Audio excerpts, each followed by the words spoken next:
Hari Om to all of you. Happy spring. We'll begin today.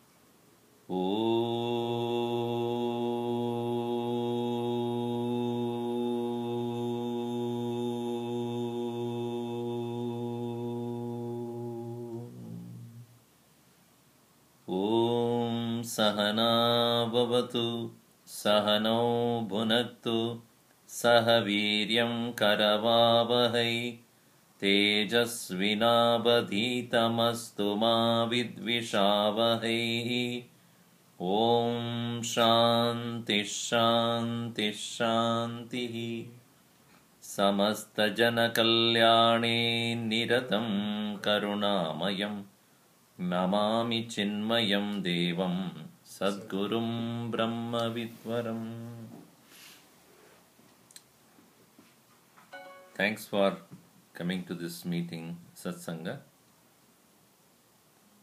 We are looking at the beautiful verses of Vajagovindam by Adi Shankaracharya.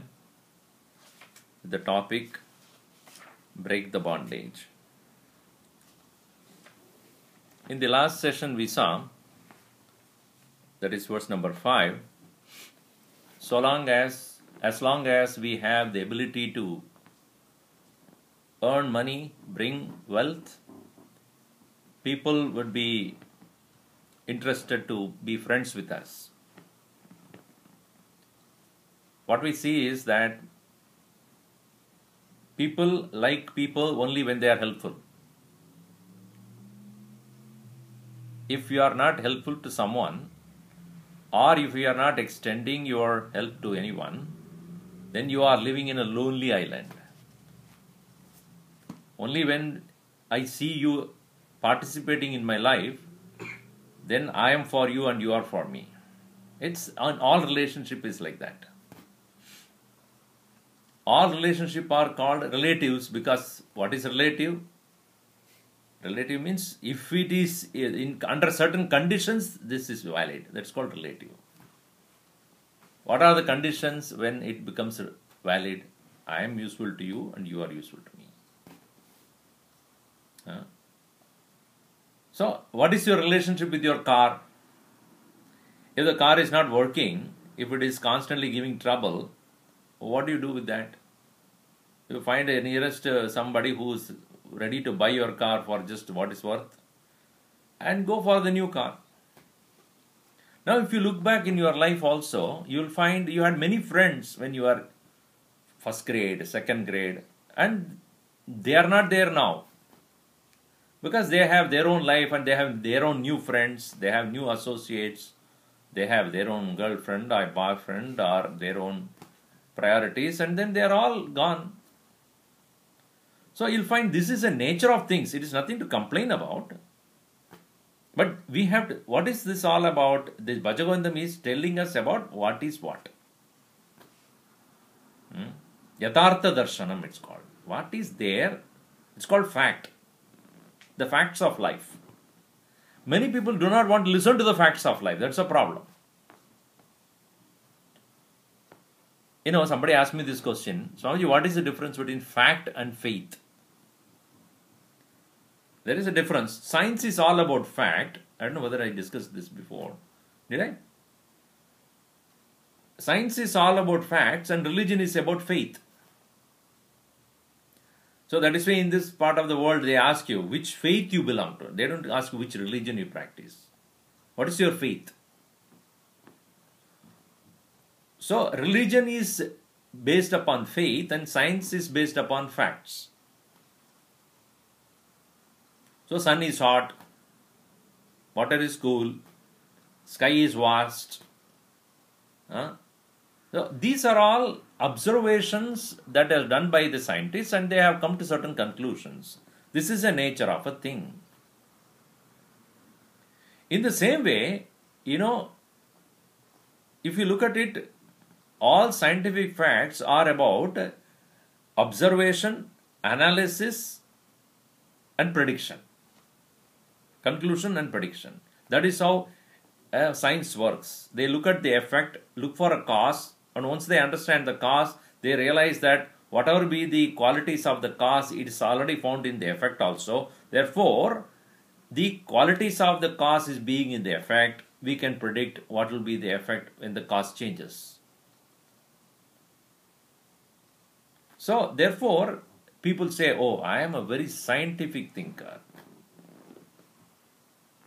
Are you all able to hear? Because I see people coming and going, so I'm not sure. Mihir, are you able to hear? Please, can you respond by message? All right.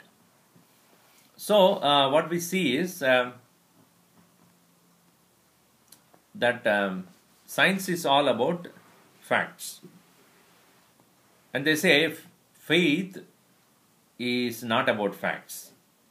It's about what you believe in. Now, let me ask this question. Can science ever develop any idea, any thesis, any hypothesis without believing in something? Is it not that man landed in moon believing that he can land in moon? Have you ever gone before?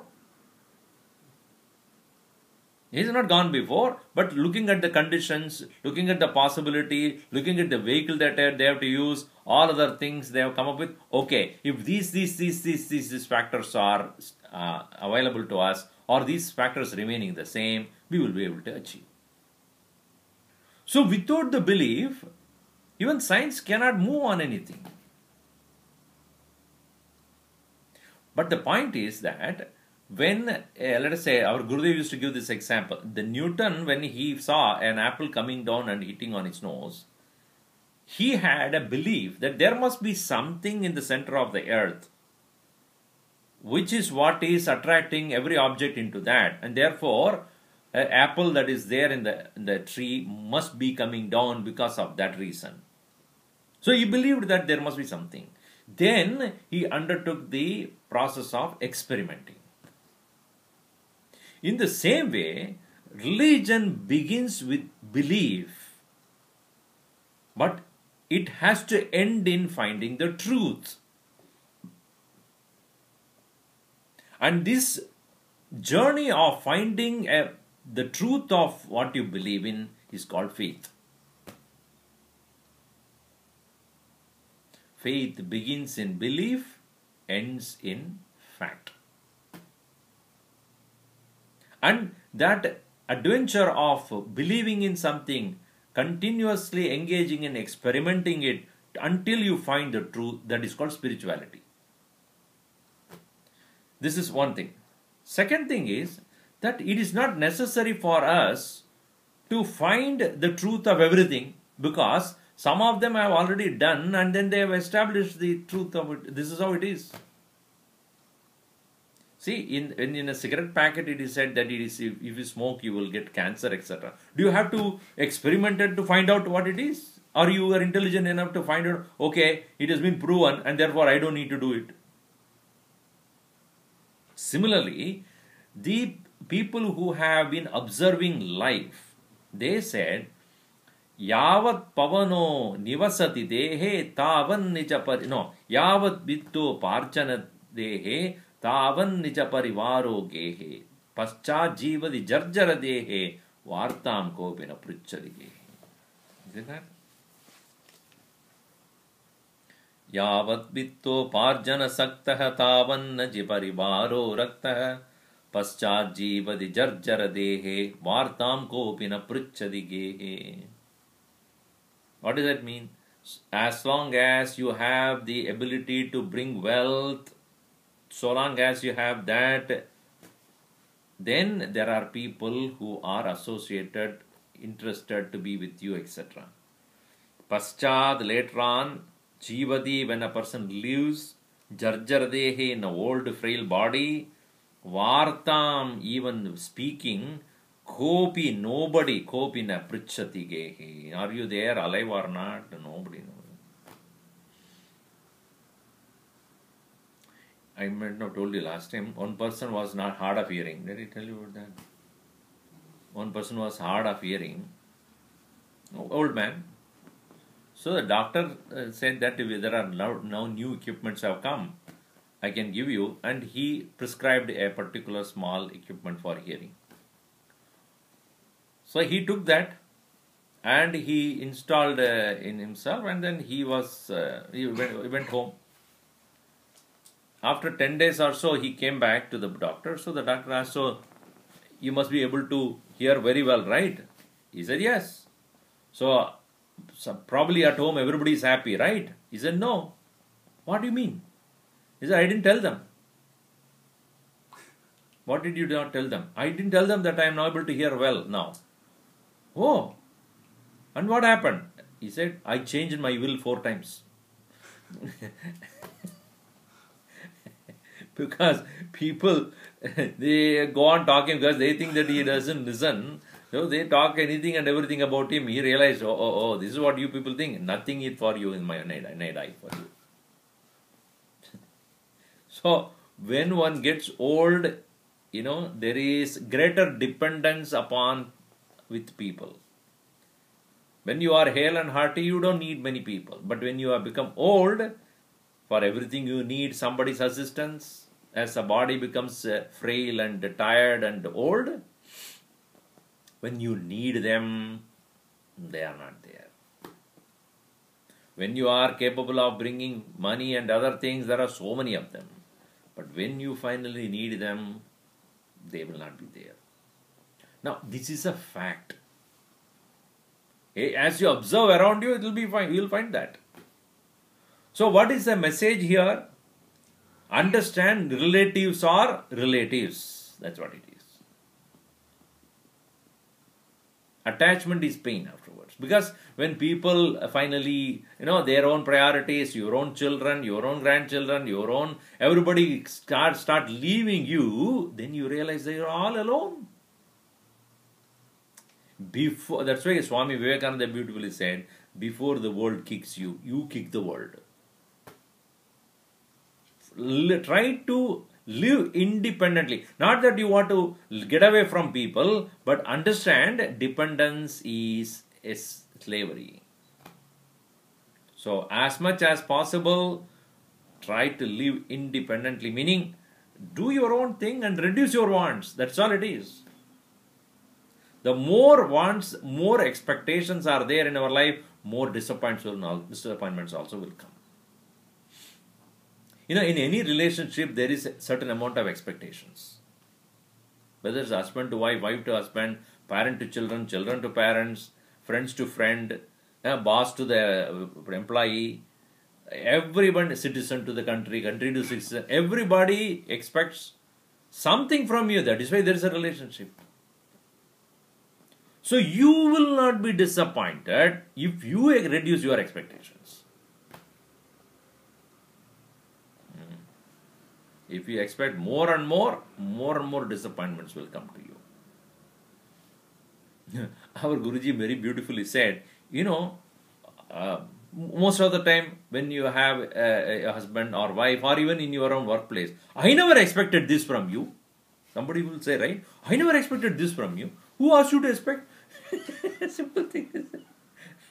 You go on expecting something from me without even telling me, and if I don't do it and you say you are disappointed, you didn't even tell me that you are expecting this from me.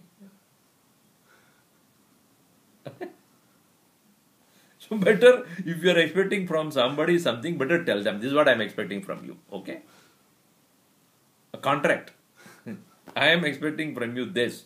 That's why what is called job profile, isn't it? These are the things you are expected to do. Fine. Then I know what you are expecting. I never expected you to do. Oh, what do you mean? He used to say this funny joke, So he had a student who was so useless, he was not doing anything properly. He's not studying properly. So he started scolding him. What is that? You are wasting your time here and wasting our time. You are not studying properly. So the student said, I have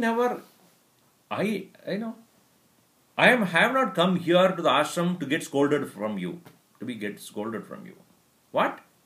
I have not come to this ashram to get scolded from you. Oh, for that, where do you go?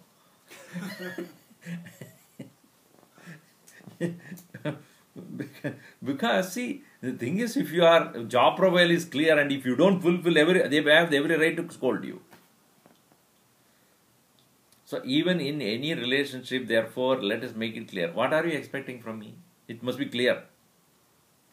That's why even any contract, you write a written contract, they will write, okay, this is what we can do, this we cannot do. Better. So then it is easy for us to not to get disappointed. So in our own personal practice, we must reduce our expectation from the people around. Because after all, we will be disappointed, finally.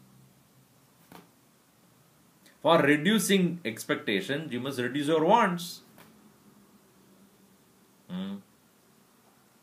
So Shankaracharya says, do not get pained when you get old, people leave away from you, and that is going to happen for sure. Get ready. Alright? These are all facts of life. Right? The next one you see, this is about losing wealth. Now what about losing your own life? See here. Yavat pavano nivasati dehe tavat pruchati kushalam gehe gatavati vayo deha paye bharya bibhyati tasmin kaye bhaja govindam govindam bhaja mudamate samprapte sannihite kale nahi rakshati dukrin karane. As we have been seeing, what is bondage? Bondage is not physical. Nobody is binding us physically. Nobody is get bound physically.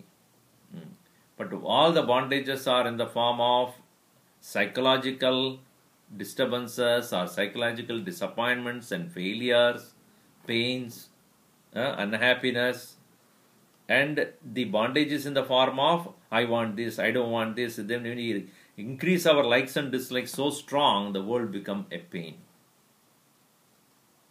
So here in the he says in the verse number 6, Yavat, as long as Pavanaha, breathing, Nivasati, stays, Dehe, in the body, Tavat, until then, Pruchati, asks, Kushalam Gehe, they ask about your welfare at home. Vayo Gatavati, when the air or the life goes away from the body, Deha Apaye, when the body has become dead and their life ebbs away from the body, Bharya bibhyati tasmin kai, even your wife will be afraid to look at you.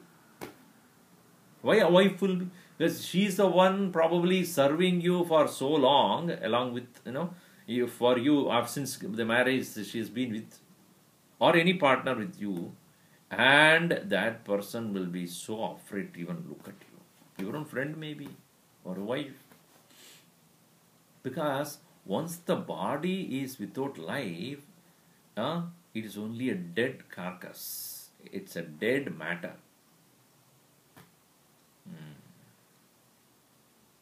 Gurudev used to say, with him in you, with God in you, you are Shiva. Without him, you are Shava. With him, you are divine. And without him, you are a dirt. Without the life in you, you are just a matter that is lying down, which is just a wooden piece or a very matter that is lying down there. Perishing matter. The moment life leaves, body starts perishing at once. Smell and the foul smell, everything starts. Some people, even when they are alive, also like that. What to do? But usually, When your body is active and alive, the body is such a wonderful thing. But once the life goes away, the whole body starts perishing. Dirt, all the worms will come. Everything is started disintegrating. See the beauty of life then. So long as your body is alive. See, the very interesting point is, Bhagavan Sri Shankaracharya, he was arguing with one of the scholars at that time, Mandana Mishra. So the scholar there, he was a householder and he was married, and he was arguing about the importance of karma kanda, importance of rituals with Shankaracharya. So Shankaracharya was very particular to say karma or the rituals cannot take you to moksha or liberation. Only knowledge can take you to liberation. But he was very strongly arguing about the purpose of rituals in spiritual life or a religious life. So as they were arguing, at some point of time, the argument was about, is sannyasa is complete by itself, or the renunciation should be taken only after experiencing the householder's life. That argument came. Shankaracharya said there is no need for a person to become a householder before becoming a renunciate. Because when a person seeks for liberation, all other criteria are not necessary. There is no need for one to have a householder's life. But then Mandana Mishra says, without knowing what a householder's life, how do you even reject it? So then he said that's a valid point. Without knowing, how will you know what is the plus and minus of things? So he said, okay, give me some time.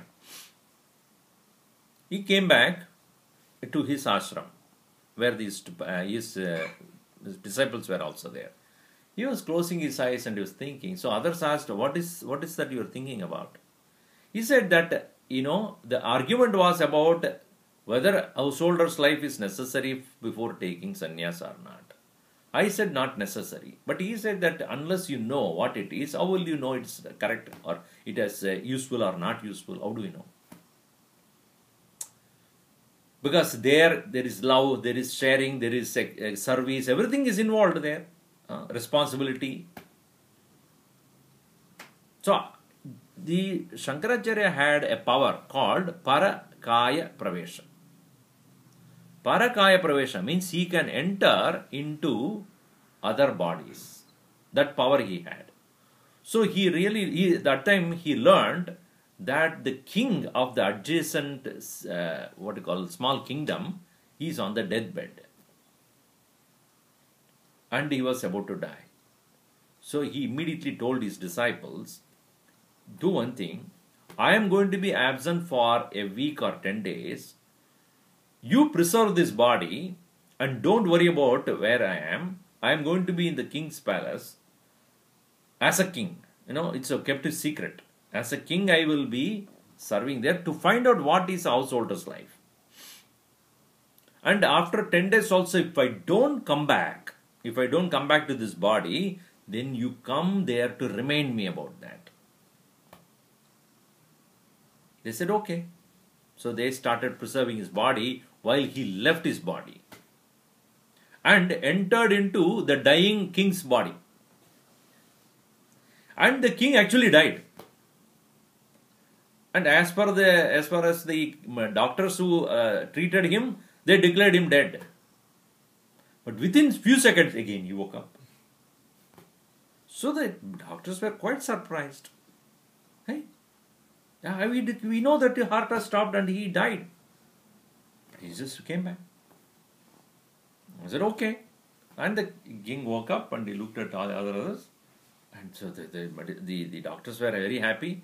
And the queen, the main queen, she was also very happy. She was crying.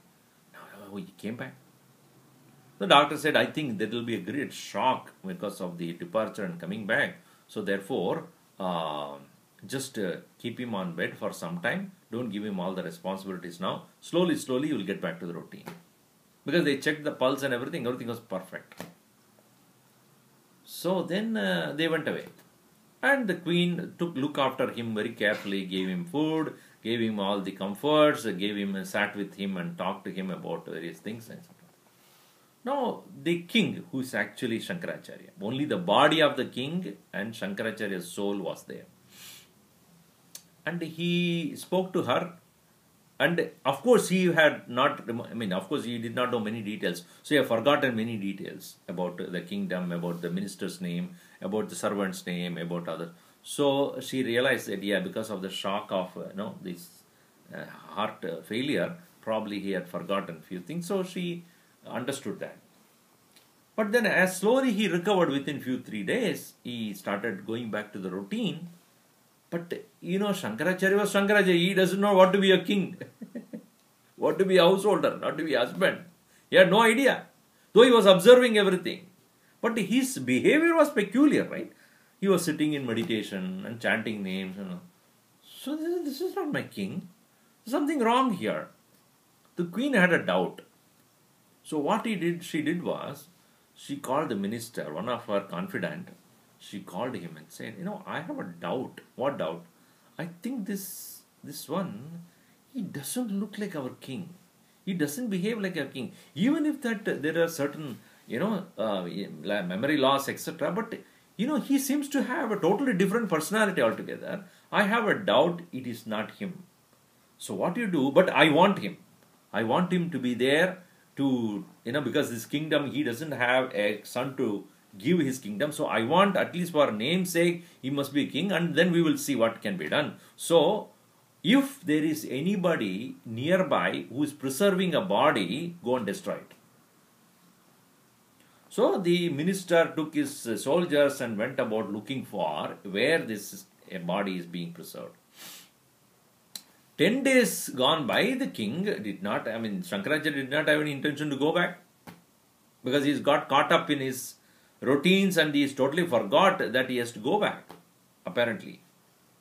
So one day, these disciples, few of them, decided, hey, our Acharya has forgotten to come back. I think he's just enjoying something there. So they went to the palace nearby and started singing a beautiful set of hymns. And the last part of it is Tasmad Jagrada Jagrada. Therefore, wake up, wake up. Your Maya is holding on, you are holding on to the Maya, which is very dangerous. Now, indirectly indicating, because not openly, indirectly indicating to Shankaracharya, who is in king's body, that don't get caught up there, get out of it. When Shankaracharya heard this, he remembered, 10 days over, I have to get back. Meanwhile, the king's minister's soldiers, they already identified the body being kept there. So they heard about this body of a Mahatma being kept there. They started zeroing in there, slowly. Meanwhile, Shankaracharya here, that morning, he called the queen and he said, I want to talk to you. She said, yes. What do you want to say, king? He said, you know that I am not the king. So she was shocked. What do you mean? Don't act as though you don't know. I know that you know it. I am not the king. I am telling you now itself. And she then who are you? Before I tell you about who I am, I want to ask you a few questions. She said, yes, what is it? First, when the king was dying, you are crying, correct? Yes. And when then he woke up as me, you are happy, right? Yes. So, you were crying for whom? The king or the king's body?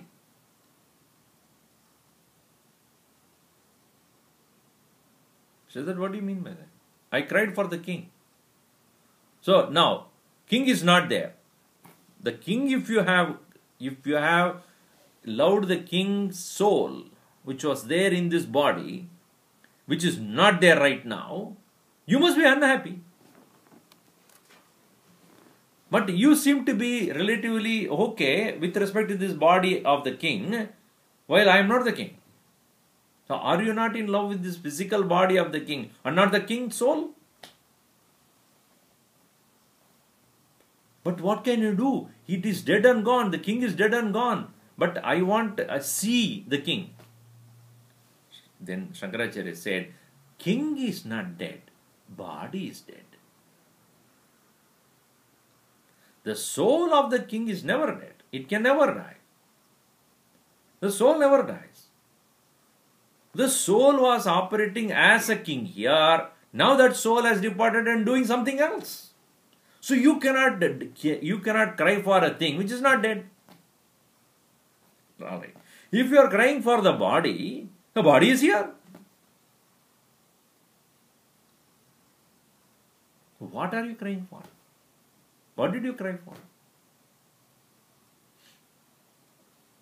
Then he slowly said, it is, see, our attachment is what we are crying for.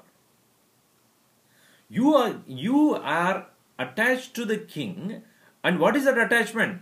You wanted his love, you wanted his attention, you wanted his, whatever he was doing for you. That is absent. That you are not able to get any more from me. That one which you are deriving from this physical body is no more available to you, and therefore you are crying for your own expectations being deprived. Nobody is crying for anybody else. When you say, oh, I lost my mother, or I lost my father, oh, I lost my friend, I lost my... You are not crying for that person, my dear. You are crying for you being deprived what you have been benefiting out of that person. Understand? Because the soul never dies. The soul is eternal. Soul is there in this physical body doing certain things. After that it goes to the next body and doing something else. It never dies. Physical body is all the time dying. Every moment it is dying. So what we are crying for is our own expectations, our own needs being deprived, which was earlier being given to us, provided, now it is deprived. That is what we are. The loss is about ours only, it's not loss about a person. So she said, oh my, yes, you are right. That's all it is, I'm going.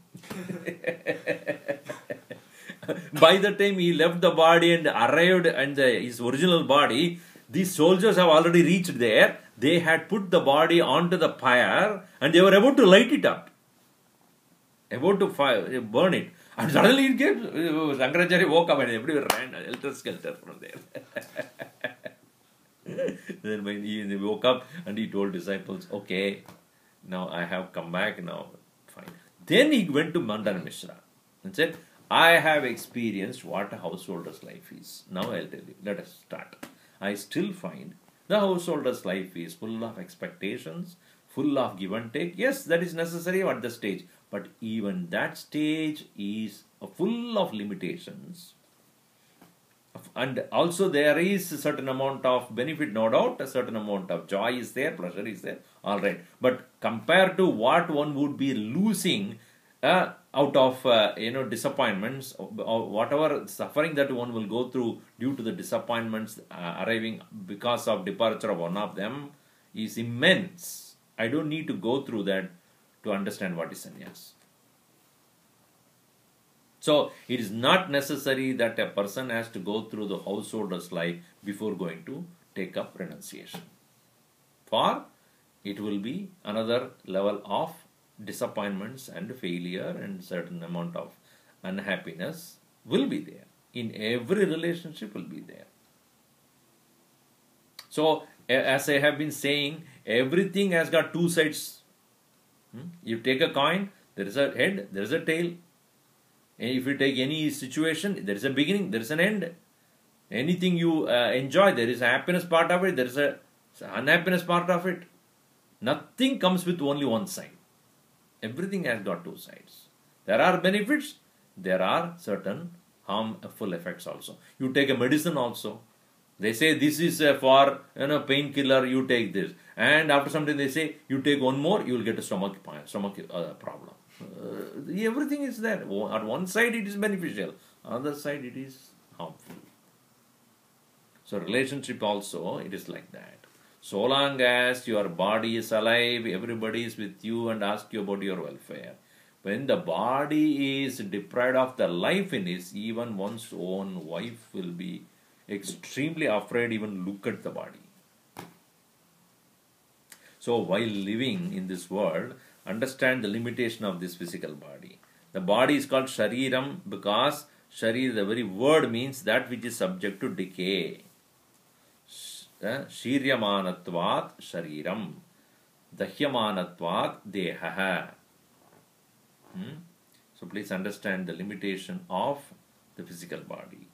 Not that one should get rid of it, but understand its limitation and use it for the purpose for which it is meant. Don't over pamper it. And understand, based upon my body only, all my relationships are valid. Correct? With the body only, I know who is the father, who is the mom, who is father and mother related to what? Is it not with the physical body?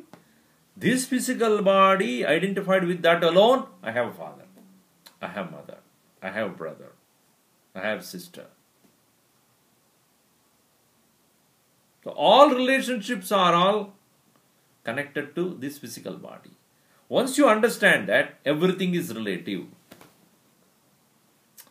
in this understanding you will also realize that based upon expectations only any relationship is valid.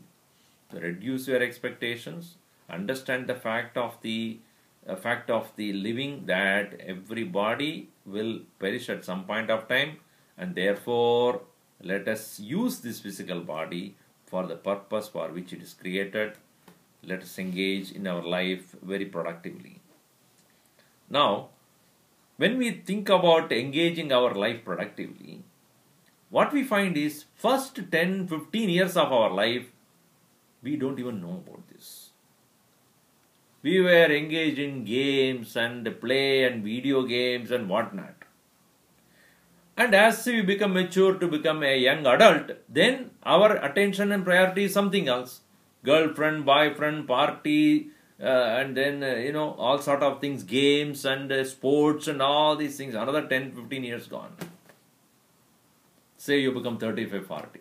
Then you have married. Then you are married, then you have children, then the kids, and then all the various other responsibilities. House you have to take care. You have to take care of your business, you have to take care of your job, and you take care of vacation, then children's education, and their upbringing, and their school, and then after this, and after their marriage.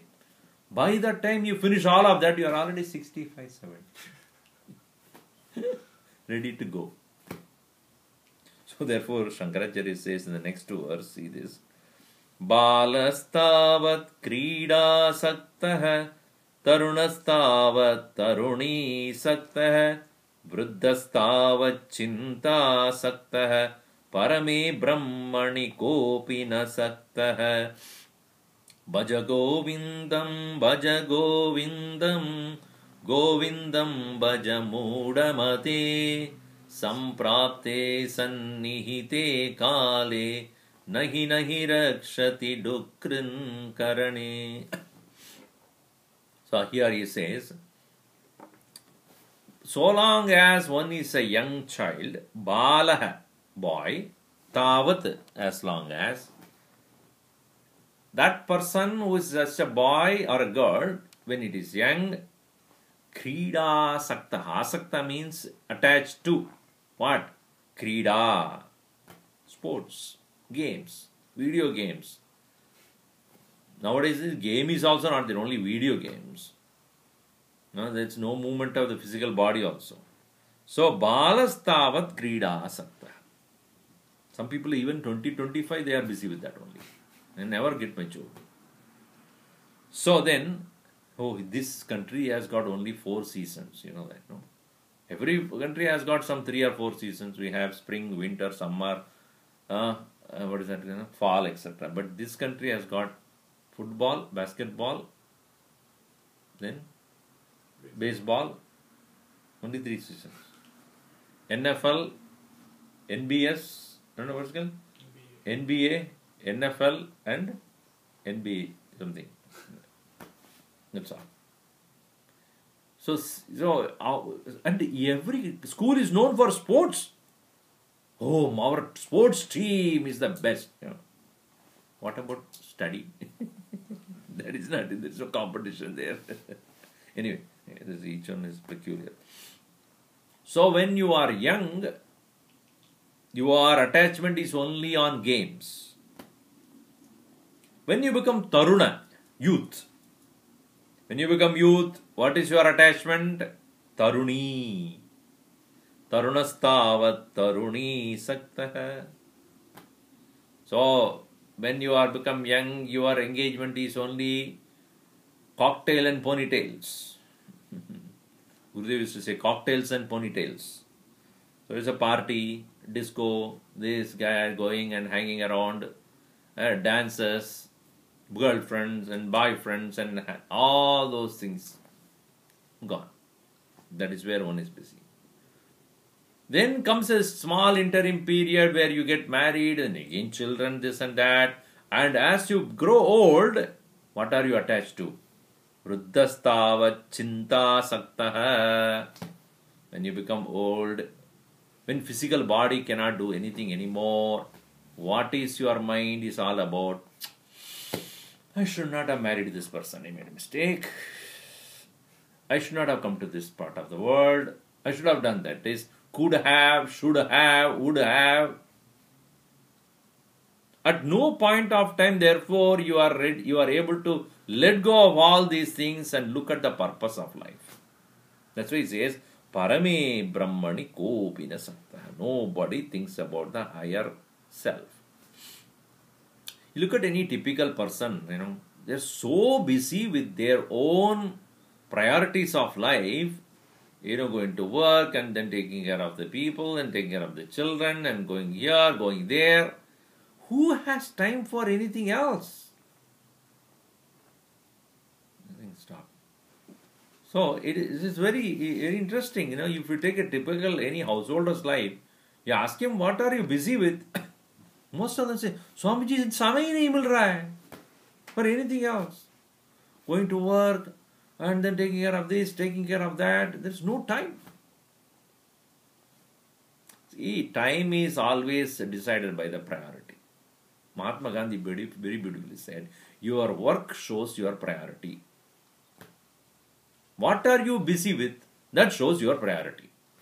If you are busy with your own business, that is your priority. If you are making money, that is your priority. So your work shows your priority. And when you are in the university and then you are studying, what is your priority? Study. And if you are not doing that, that means your study is not your priority. Something else. So what we see here is that at this time when the boy or the girl is young, priority is games. Because nothing else. They are not thinking about the politics. They are not talking about economy. They are not talking about old age. They are not talking about job. They are not talking about anything. They were at that age, up to 10, 11, 12, games and play. You see them, that's all they are busy with. And as they come to the 8th grade, 9th grade, then the pressure starts. More homework, more assignments, projects, study, and group discussions, submitting papers and debate, this, that. Because afraid, I may not get the correct college, I may not get to the correct university. I need to go on, volunteering, this, that starts. Seriousness. So that's the priority then. Games are all gone background. So the point here is, no one keeps liberation as the priority. Busy with the whole life. That is why Shankaracharya wrote in one place, it's called Shiva Aparadha Kshamapana Stotram. Oh Lord, how I have forgotten you in the whole of my life. So beautiful composition. He says, Ado karma prasangat kalayadi kalusham matrukuksho sthitam mam vinmutra medya madhye kvatayadi nitaram jataro jata veda yattve tatra dukkam. It's such a beautiful verse. He says, when in the mother's womb I was sitting there, because of my past birth, I have been taken into that another birth, and sitting in the midst of the ficus and blood and urine and dirt and sitting there for 6 to 9 months, I just couldn't say a thing. And the burning fire of the Jatara Agni, the digestive fire right around me, and whatever she wants to eat, she goes on eating, and everything comes on to me. Oh my God, sitting there, and and finally one day I just come out and say, ah, cry. The cry of joy at the beginning. Thank God I am outside. He breathes the new fresh air and open the eyes. He again came back to the world and he starts crying. Arey Baba, I thought I gone away from this world again. He came back. And everybody laughs. Very good. Ek aur chakra bakra aa gaya. A poor fellow said, what is this? Again I'm here. Oh Lord, I forgot. Because in the young, at that stage when it is a young child, it says, next verse he says that when I am young, when I can't do a thing, even to change my diaper, I need somebody. I cry for food, and mother thinks that I am supposed to sleep, and she puts me to sleep. And when I want to sleep, she gives me food. I don't know how to say what I want to say, and then there are small insects are coming and biting me. I don't have the ability to take care of them, and therefore I cry, and all those things because, oh Lord, I forgot you. Again, when I become a child and a boy or a girl, I'm so busy with playing games and this and that and sports and other things that occupied me completely, I forgot you. During the youth, I was so proud of myself, and I have gone into this and that, and I was busy with the parties and this and various other pleasures of life. I forgot you. During this time of the householder, I'm busy with taking care of these various other responsibilities. I forgot you.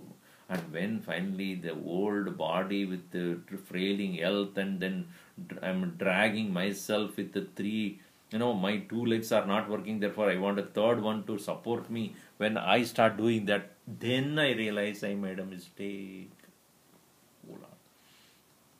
What to do? At that time I can't do anything. Again it continues. So, our higher purpose of life, when we have lost focus, we can be very busy. Anybody and everybody can be busy 24 hours a day, if given. But at some point of time in our life, we should just pause. What am I doing? For what? What is my highest priority? Am I happy with myself? With nothing around me, am I happy? Or my happiness always depends upon something, somebody. If that is the case, then I am not independent. I am not liberated. I am not free. My joy is therefore decided by other things. That is called bondage. To break the bondage, we must discover our happiness independent of everything else. That is what is called spirituality. It is not about worship of God or this and that or chanting some names, etc. They are all preparatory. But ultimately we must find out, am I happy by myself? Without expecting, without anything around me. If it is not, then I am in bondage. So here he says, Parame Brahmani Kopina Saktaha. Nobody is interested to discover their higher nature. What to say? Balastavat krida saktaha tarunastavat taruni saktaha vrittastavat chinta saktaha parame brahmani kopina saktaha. Nobody is interested to know about the higher purpose of life. That's the difference between Eastern religion like that of Sanatana Dharma and Western world, Western religion. Western religion always say that your liberation decided by the God. You do whatever you want and you die and wait for the, why not call that, resurrection, what is it called? Judgment day. And based upon, what you have done, the Lord will decide whether you will take you with Him to heavens, etc., or you have to just lie down there and go to hell. There is no other option. That means individual free will is zero. You have no choice. It is decided by somebody else whom you don't know.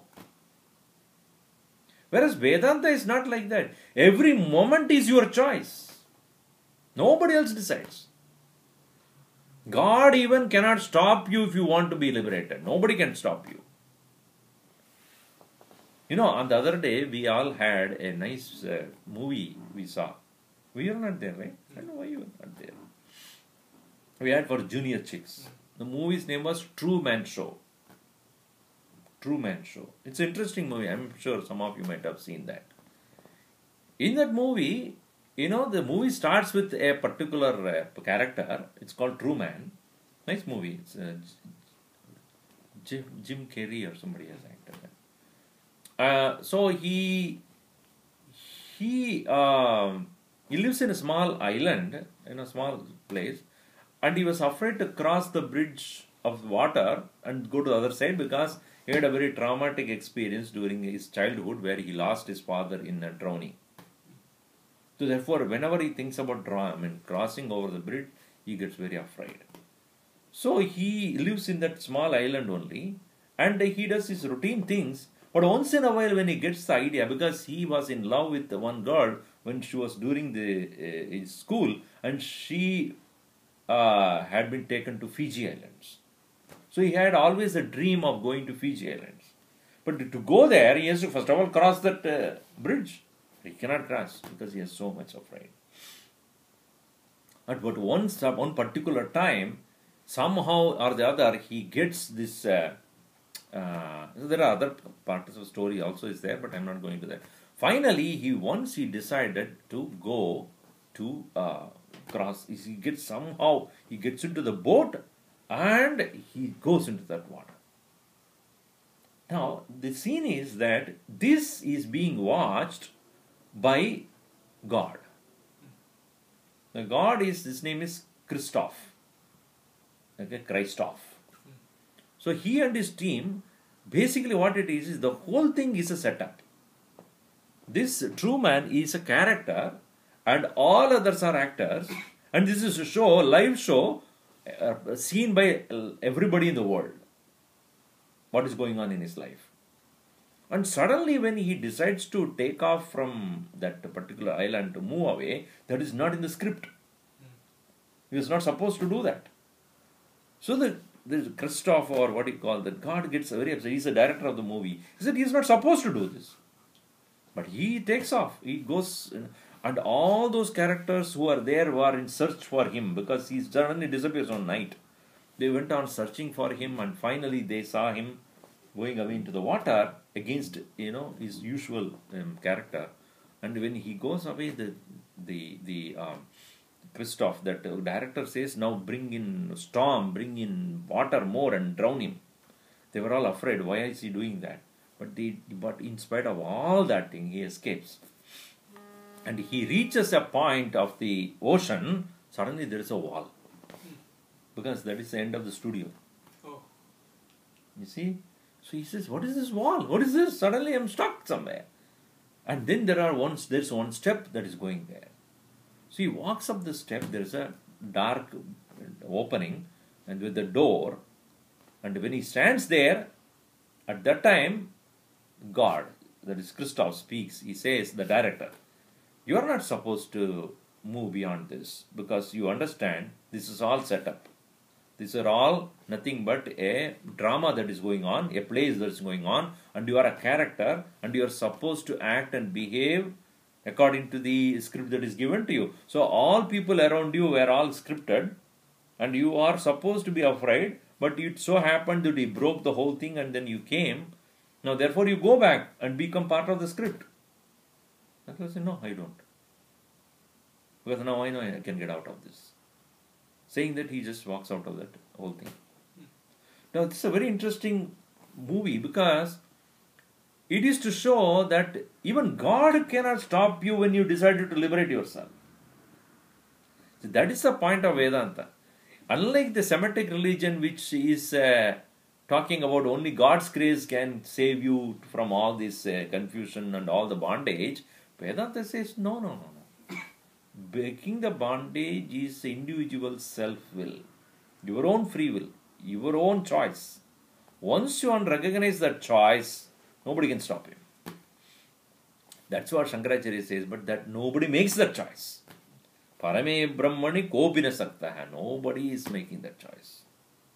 Because everybody is busy with whatever is their conditions, whether it's a young youth or a young boy or an old man, they're all caught up in their own mental construct. And therefore, it is interesting to note that Shankaracharya laments nobody is interested to come out of this bondage. And if at all anybody, he is the person who asks fundamental questions about life. So Shankaracharya is making us ask questions about life so that we can come out of the illusion. Alright, so anybody has any questions here now? Yeah, I have a question. No matter how hard we try, there are certain swadharma that we need to follow, like as a student while you're working. In that, how do we maintain liberation as a priority while you're working? See, it is like this, if there is a plant which is, the seed of a plant is put, until the plant becomes a tree, right, it does not have the strength to stand on its own. It has to be living within the fence that is put, because it's dangerous for this plant to become free of that, because anything can come and eat it. So, until we become mature enough to understand that we have this choice, one has to follow the Swadharma until that maturity comes. So that is why Bhagavan Krishna also says, once you know that you have to liberate, Sarva Dharman Parijyajya Magameva Saranam Mava, right? I give up all dharmas, then I am the only one you need. So that Swadharma Paripalanam is necessary until one gets the correct maturity and the boldness and the strength to face whatever be the consequence. While doing that, how do we make sure that we don't get swept away by that? You have to be careful. That's why satsang is important, study is important, other reflections are important, all those things are. Anybody has questions there?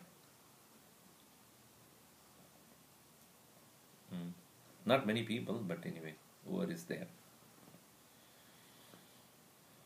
Mihir, you have any questions? Chandani, you have any questions? Soumya, you have any questions?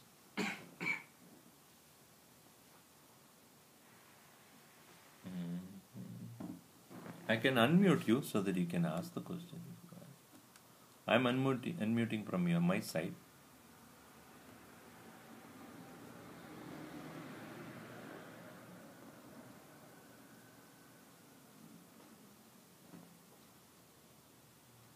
Yes.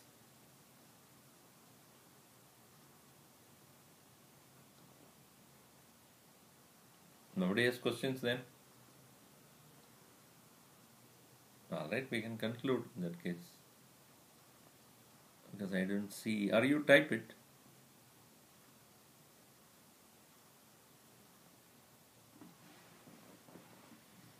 Are you able to hear me? Yes, I'm there. Yeah. Okay.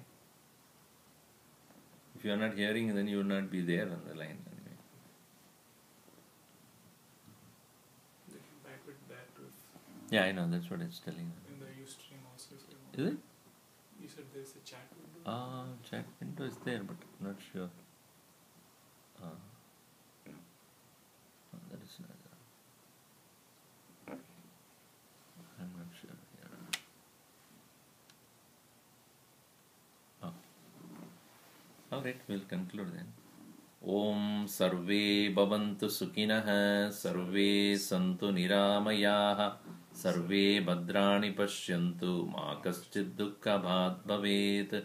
Om Shanti Shanti Shanti Harihi Om Shri Gurubhyo Namaha Harihi Om. So next session will be on the 15th of April. I know that it's a new year for Vasanta Panchami and all those things on the day. But anyway, note done. That is 15th April, Wednesday evening, same time, 7:30 to 8:30. That is PST. And the Memorial Day camp is coming up. That is during end of March. So camp registration is open in our chinmayala.org website. You can go and register there. This camp is on contemplation. How to contemplate, how to quieten the mind, how to bring silence to the mind, how to go beyond the silence, what is meditation, and how do we practice that in a daily life, what are the adjustments that we need to do. So these are the details we will be seeing with practical lectures as well as practice of them.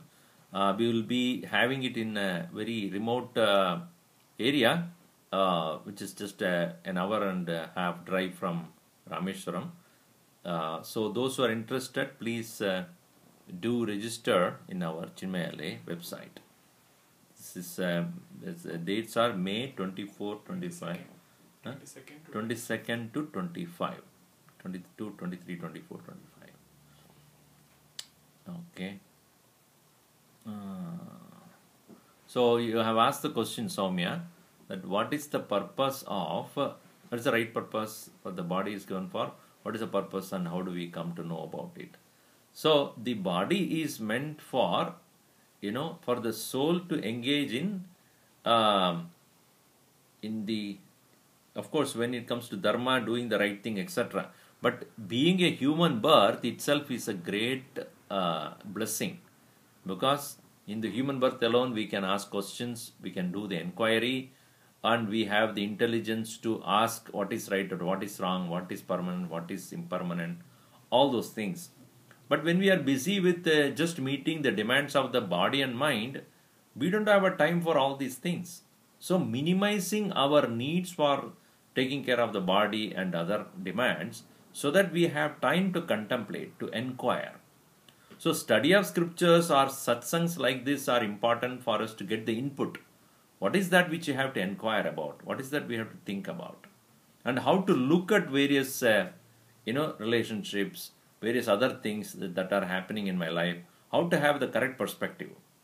Once we have that, the mind doesn't unnecessarily worry, agitate about, because things are what things are, So we have more time for ourselves to think about a higher purpose of life. Higher purpose being how to liberate myself from these so-called self-created bondages. So that is the purpose of the human body that is given to us. So we must use our faculties for the right purpose. All right. So we will see in the next session, that is on April 15th. All right. Thank you. Hari Om.